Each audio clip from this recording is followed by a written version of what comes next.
प्रिय विद्यार्थियों, राणा क्लासेस में आपका स्वागत है। ये नोट्स B.Ed परीक्षा के लिए तैयार किए गए हैं, जिनमें CTET और सभी राज्यों की CET पर विशेष ध्यान दिया गया है। शुभकामनाएं। राणा क्लासेस में आपका स्वागत है। यह वीडियो B.Ed प्रथम वर्ष के छात्रों को शीर्षक में दिए गए अध्याय को समझने में मदद के लिए बनाया गया है। कृपया शेयर, लाइक और कमेंट करें। राणा क्लास मूल्यांकन के अनेक उद्देश्य होते हैं, जैसे छात्र, शिक्षक या कर्मचारी की योग्यता, कमजोरी और सुधार के क्षेत्र की पहचान करना, समय के साथ प्रगति और सुधार का पता लगाना, शिक्षण विधि या पाठ्यक्रम की प्रभावशीलता का मूल्यांकन करना, चयन, रैंकिंग या प्रमोशन के लिए निर्णय लेना, सीखने की प्रेरणा बढ़ाना और गुणवत्ता सुधारना, शिक्षण विधि या पाठ्यक्रम की प्रभावशीलता का मूल्यांकन करना। मापन, मेजरमेंट और मूल्यांकन, इवैल्यूएशन के बीच घनिष्ठ संबंध है। मापन शिक्षा में संख्यात्मक सूचना प्रदान करता है, जबकि मूल्यांकन उन सूचनाओं का गुणात्मक विश्लेषण और निर्णय प्रस्तुत करता है। मापन की भूमिका। मापन, मेजरमेंट वह प्रक्रिया है जिसमें किसी व्यक्ति, वस्तु या घटना के गुणों को संख्यात्मक रूप में अभिव्यक्त किया जाता है, जैसे अंक, प्रतिशत, स्कोर आदि। यह सीमित है, केवल संख्याएं या आंकड़े देता है, जैसे किसी छात्र को गणित में 56 अंक मिले। मापन निष्पक्ष और वस्तुनिष्ठ जानकारी देता है। मूल्यांकन, इवैल्यूएशन इन मापांक योग्यताओं का मूल्य और वांछनीयता तय करता है, मतलब किसी परिणाम का महत्व या औचित्य निर्धारित करना। इसमें मापन के साथ साथ गुणात्मक पहलुओं का भी विश्लेषण किया जाता है, जैसे विद्यार्थियों के व्यवहार, आचरण, योग्यता आदि का निर्णय। मेजरमेंट और इवैल्यूएशन दोनों शिक्षा, प्रशिक्षण और मूल्यांकन प्रणालियों में उपयोग किए जाने वाले महत्वपूर्ण शब्द हैं, लेकिन इनके अर्थ और उद्देश्य अलग अलग होते हैं। मापन, मेजरमेंट क्या है? परिभाषा। मापन का अर्थ किसी व्यक्ति, वस्तु या प्रक्रिया की मात्रात्मक, क्वांटिटेटिव जानकारी प्राप्त करना है। इसमें हम आंकड़ों, नंबर्स के माध्यम से किसी गुण या प्रदर्शन को मापते हैं। उदाहरण: एक छात्र ने गणित की परीक्षा में 100 में से 80 अंक प्राप्त किए। किसी विद्यार्थी की ऊंचाई 150 सेंटीमीटर है। मुख्य विशेषताएं: यह केवल संख्यात्मक, क्वांटिटेटिव होता है। इसमें गुणवत्ता, क्वालिटी या मानदंड, स्टैंडर्ड का विश्लेषण नहीं होता। वस्तुनिष्ठ, ऑब्जेक्टिव होता है। उपकरणों या स्केल का प्रयोग होता है। परिभाषा। मूल्यांकन का अर्थ है किसी व्यक्ति या प्रक्रिया के प्रदर्शन का गुणात्मक, क्वालिटेटिव और मात्रात्मक, क्वांटिटेटिव रूप से विश्लेषण करके यह निर्णय लेना कि वह कितना प्रभावी, योग्य या उपयोगी है। उदाहरण: यह जानना कि 80 अंक पाने वाला छात्र उत्तम श्रेणी में आता है या मध्यम। यह निर्णय लेना कि छात्र को अगली कक्षा में पदोन्नत किया जाना चाहिए या नहीं। मुख्य विशेषताएं: यह मात्रात्मक और गुणात्मक दोनों हो सकता है। यह निर्णयात्मक, जजमेंटल होता है। यह किसी के प्रदर्शन या उपलब्धि की व्याख्या और मूल्य का निर्धारण करता है। इसमें मानदंड, क्राइटेरिया का उपयोग होता है। मूल्यांकन यह स्पष्ट करता है कि शिक्षक की शिक्षण विधि कितनी प्रभावशाली है और कहाँ सुधार की आवश्यकता है। दो विद्यार्थियों की प्रगति को जानने के लिए। इससे पता चलता है कि विद्यार्थी ने कितनी जानकारी ग्रहण की है, उसकी कमजोरियां और ताकतें क्या हैं। शिक्षा के उद्देश्यों को कितना प्राप्त किया गया है, यह मूल्यांकन के माध्यम से जाना जा सकता है। 4 शिक्षण सामग्री की उपयुक्तता जांचने के लिए। मूल्यांकन की विशेषताएं, कैरेक्टरिस्टिक्स ऑफ इवैल्यूएशन। 1. यह एक सतत प्रक्रिया है, कंटिन्यूअस प्रोसेस। मूल्यांकन केवल परीक्षा के समय नहीं होता, यह शिक्षा की पूरी प्रक्रिया के दौरान चलता रहता है। 2. यह उद्देश्य आधारित होता है, गोल ओरिएंटेड। 3. मात्रात्मक और गुणात्मक दोनों होता है, क्वांटिटेटिव एंड क्वालिटेटिव। यह न केवल अंकों में प्रदर्शन मापता है, बल्कि छात्र के दृष्टिकोण, व्यवहार, रुचि और समझ का भी विश्लेषण करता है। 4. यह निर्णय लेने में सहायक होता है, डिसीजन मेकिंग टूल। 5. यह व्यापक, कॉम्प्रिहेंसिव होता है। अच्छे मूल्यांकन के मुख्य मापदंड, क्राइटेरिया ऑफ गुड इवैल्यूएशन। मूल्यांकन का एक स्पष्ट उद्देश्य होना चाहिए। यह पता होना चाहिए कि मूल्यांकन क्यों किया जा रहा है, क्या यह छात्रों की प्रगति जानने के लिए है, शिक्षण विधियों की प्रभावशीलता मापने के लिए, या पाठ्यक्रम की उपयुक्तता जांचने के लिए। बिना उद्देश्य के मूल्यांकन भ्रम पैदा करता है और परिणाम व्यर्थ हो सकते हैं। अच्छा मूल्यांकन केवल ज्ञान, नॉलेज तक सीमित नहीं होता, बल्कि यह कौशल, स्किल्स, दृष्टिकोण, एटीट्यूड, व्यवहार, बिहेवियर, मूल्यों, वैल्यूज आदि का भी आकलन करता है। अच्छा इवैल्यूएशन डिवाइसेस। Written tests. लिखित परीक्षा, रिटन टेस्ट शिक्षा प्रणाली का एक सामान्य और महत्वपूर्ण हिस्सा है, जिसमें छात्र अपने उत्तर लिखित रूप में प्रस्तुत करते हैं। यह छात्र के ज्ञान, समझ, विश्लेषण तथा प्रस्तुतिकरण कौशल का आकलन करने का एक प्रभावी माध्यम है। लिखित परीक्षाओं को उनके उत्तर देने के तरीके और प्रश्नों की प्रकृति के आधार पर विभिन्न प्रकारों में विभाजित किया गया है।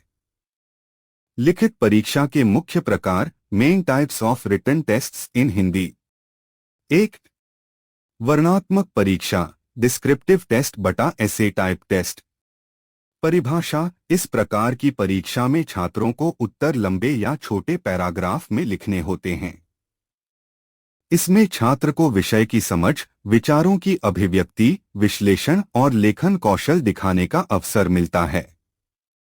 उदाहरण, ग्लोबल वार्मिंग के कारण और समाधान पर निबंध लिखिए। भारत में महिला सशक्तिकरण पर अपने विचार लिखिए। लक्षण, उत्तर की कोई निश्चित लंबाई नहीं होती। गहराई से सोचने और विश्लेषण की मांग होती है। मूल्यांकन में समय लगता है और यह आंशिक रूप से व्यक्तिपरक, सब्जेक्टिव होता है। 2. लघुत्तर परीक्षा, शॉर्ट आंसर टाइप टेस्ट। परिभाषा, इसमें छात्र को संक्षिप्त और सटीक उत्तर देना होता है। प्रश्न अधिक होते हैं, लेकिन प्रत्येक का उत्तर छोटा होता है। उदाहरण, भारत के प्रथम प्रधानमंत्री का नाम लिखिए। प्रोटीन का एक स्रोत बताइए। लक्षण, उत्तर आमतौर पर 1 से 5 वाक्य या कुछ शब्दों में होते हैं। यह छात्रों के तथ्यात्मक ज्ञान को परखता है। मूल्यांकन में समय लगता है और यह आंशिक रूप से व्यक्तिपरक, सब्जेक्टिव होता है। 2. लघुत्तर परीक्षा, शॉर्ट आंसर टाइप टेस्ट। परिभाषा, इसमें छात्र को संक्षिप्त और सटीक उत्तर देना होता है। प्रश्न अधिक होते हैं, लेकिन प्रत्येक का उत्तर छोटा होता है। उदाहरण, भारत के प्रथम प्रधानमंत्री का नाम लिखिए। प्रोटीन का एक स्रोत बताइए। लक्षण, उत्तर आमतौर पर 1 से 5 वाक्य या कुछ शब्दों में होते हैं। यह छात्रों के तथ्यात्मक ज्ञान को परखता है। मूल्यांकन में समय लगता है और मूल्यांकन अपेक्षाकृत सरल होता है। 3. बहुविकल्पीय प्रश्न, मल्टीपल चॉइस क्वेश्चंस, MCQ। परिभाषा, इसमें एक प्रश्न दिया जाता है और उसके 3-4 संभावित उत्तर दिए जाते हैं, जिनमें से छात्र को सही उत्तर चुनना होता है। उदाहरण, प्रश्न, भारत का राष्ट्रीय पक्षी कौन सा है? A. कबूतर, B. मोर, C. तोता, D. बांस। उत्तर B. मोर। लक्षण, वस्तुनिष्ठ, ऑब्जेक्टिव होता है। उत्तर शीघ्रता से जांचे जा सकते हैं। नकल की संभावना कम होती है। कभी कभी समझ की बजाय रटना चल सकता है। 4. रिक्त स्थान भरें, फिल इन द ब्लैंक्स। परिभाषा: छात्रों को वाक्य में खाली स्थान को उपयुक्त शब्द से भरना होता है। उदाहरण: भारत के राष्ट्रपति का नाम है। लक्षण: सीधे तथ्यात्मक उत्तर होते हैं। त्वरित मूल्यांकन संभव होता है। उत्तर संक्षिप्त और एक निश्चित शब्द में होते हैं। 5. सही या गलत, ट्रू फॉल्स क्वेश्चंस। परिभाषा: प्रश्न या कथन दिए जाते हैं जिनके बारे में छात्र को बताना होता है कि वे सही, ट्रू हैं या गलत, फॉल्स। उदाहरण: सूर्य पश्चिम से उगता है। सही गलत उत्तर: गलत। लिखित परीक्षाओं के विभिन्न प्रकार छात्रों की विविध क्षमताओं को परखने में मदद करते हैं। एक प्रभावी मूल्यांकन के लिए आवश्यक है कि इन सभी प्रकारों का संतुलित उपयोग किया जाए ताकि छात्र का समग्र मूल्यांकन हो सके। मौखिक परीक्षा, ओरल टेस्ट। परिभाषा: डेफिनेशन इन हिंदी। मौखिक परीक्षा एक ऐसी परीक्षा होती है जिसमें छात्र से प्रश्न पूछे जाते हैं और वह मौखिक, ओरली उत्तर देता है। इसमें उत्तर लिखित नहीं होता बल्कि बातचीत के रूप में दिया जाता है। यह आमतौर पर इंटरव्यू, वाइवा, वीवा वोचे या प्रत्यक्ष प्रश्नोत्तर के रूप में ली जाती है। उदाहरण: शिक्षक छात्र से पूछता है, स्वतंत्रता संग्राम कब शुरू हुआ? छात्र उत्तर देता है, 1857 में। किसी प्रयोगशाला, लैब वीवा में छात्र से पूछा जाता है, आपने प्रयोग में कौन सी विधि अपनाई? छात्र मौखिक रूप से प्रक्रिया बताता है। मूल्यांकन को अन्य आधार पर भी विभाजित किया जाता है। सारांश तालिका, समरी टेबल। निष्कर्ष, कंक्लूजन। मूल्यांकन को सरल और समझने में आसान बनाना। प्रतिस्पर्धात्मक दबाव को कम करना। छात्रों को प्रोत्साहन देना और दबाव मुक्त वातावरण बनाना। एक प्रत्यक्ष ग्रेडिंग प्रणाली, डायरेक्ट ग्रेडिंग सिस्टम। विवरण: इस प्रणाली में छात्रों के कार्य को सीधे ग्रेड दिया जाता है, बिना अंकों में अंकित किए। उदाहरण: यदि किसी छात्र ने बहुत अच्छा प्रोजेक्ट बनाया है तो उसे सीधे A+ ग्रेड दिया जाता है। त्वरित मूल्यांकन, सरल और समय की बचत। हानि: कभी कभी अस्पष्टता रहती है। तुलना करना कठिन। मूल्यांकन को अन्य आधार पर भी विभाजित किया जाता है। सारांश तालिका, समरी टेबल। 2 अप्रत्यक्ष ग्रेडिंग प्रणाली, इनडायरेक्ट ग्रेडिंग सिस्टम। विवरण: इस प्रणाली में पहले छात्रों को अंक, मार्क्स दिए जाते हैं, फिर उन अंकों को ग्रेड में परिवर्तित किया जाता है। उदाहरण: यदि छात्र ने 85 अंक प्राप्त किए तो वह A ग्रेड में परिवर्तित हो जाता है। लाभ: स्पष्ट मानदंड, सभी छात्रों की निष्पक्ष तुलना संभव। हानि: अंक देने की जटिलता बनी रहती है। 3 सापेक्ष ग्रेडिंग प्रणाली, रिलेटिव ग्रेडिंग सिस्टम। विवरण: इस प्रणाली में छात्रों को ग्रेड दूसरे छात्रों के प्रदर्शन की तुलना में दिए जाते हैं, यानी ग्रेड तय करने के लिए सभी छात्रों की औसत, एवरेज का उपयोग किया जाता है।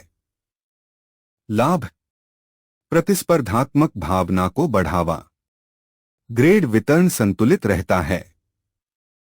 हानि: कमजोर छात्रों को नुकसान, ग्रेड योग्यता की बजाय तुलना पर आधारित होता है। 4 निरपेक्ष ग्रेडिंग प्रणाली, एब्सोल्यूट ग्रेडिंग सिस्टम। विवरण: इसमें ग्रेड छात्रों के प्राप्त अंकों के आधार पर पहले से निर्धारित सीमा, फिक्स्ड स्केल के अनुसार दिए जाते हैं। उदाहरण: लाभ: पारदर्शिता और स्पष्टता। हानि: ग्रेड में असंतुलन हो सकता है। प्रतियोगी परीक्षाओं में कठिनाई। विवरण: CCE continuous and comprehensive evaluation के अंतर्गत छात्रों के ज्ञानात्मक, कॉग्निटिव, भावात्मक, अफेक्टिव और क्रियात्मक, साइकोमोटर पक्षों का समग्र मूल्यांकन किया जाता है और उन्हें ग्रेड दिया जाता है। ग्रेडिंग प्रणाली का महत्व, इम्पोर्टेंस ऑफ ग्रेडिंग सिस्टम। छात्रों का मानसिक दबाव कम होता है। सिखाने और सीखने पर अधिक ध्यान केंद्रित होता है। शिक्षकों को मूल्यांकन में सुविधा। छात्रों के आत्मविश्वास में वृद्धि। छात्रों के समग्र विकास का मूल्यांकन करना। परीक्षा का दबाव कम करना। निरंतर फीडबैक के माध्यम से शिक्षण और अधिगम लर्निंग में सुधार करना। विद्यार्थियों की व्यक्तिगत रुचियों, प्रतिभाओं और कौशल को पहचानना। शिक्षा को अधिक सहभागी, आनंददायक और अर्थपूर्ण बनाना। मूल्यांकन छात्र के संपूर्ण व्यक्तित्व, ओवरऑल पर्सनैलिटी के विकास को मापता है। विषयगत क्षेत्र, ज्ञानात्मक कॉग्निटिव, सोचने और समझने की क्षमता। भावात्मक अफेक्टिव, दृष्टिकोण, रुचि, मूल्य और भावनाएं। क्रियात्मक मनोदैहिक, साइकोमोटर, व्यावहारिक कार्य, रचनात्मकता, खेल, नृत्य आदि। सीसीई रिपोर्ट कार्ड में शामिल तत्व। सीसीई रिपोर्ट कार्ड इंक्लूड्स शैक्षणिक प्रदर्शन, एकेडमिक परफॉर्मेंस, सहशैक्षणिक गतिविधियों में भागीदारी, नैतिक मूल्य और व्यवहार, उपस्थिति, सुधार की संभावनाएं और सुझाव, निष्कर्ष। लाइक, शेयर और सब्सक्राइब करें। धन्यवाद।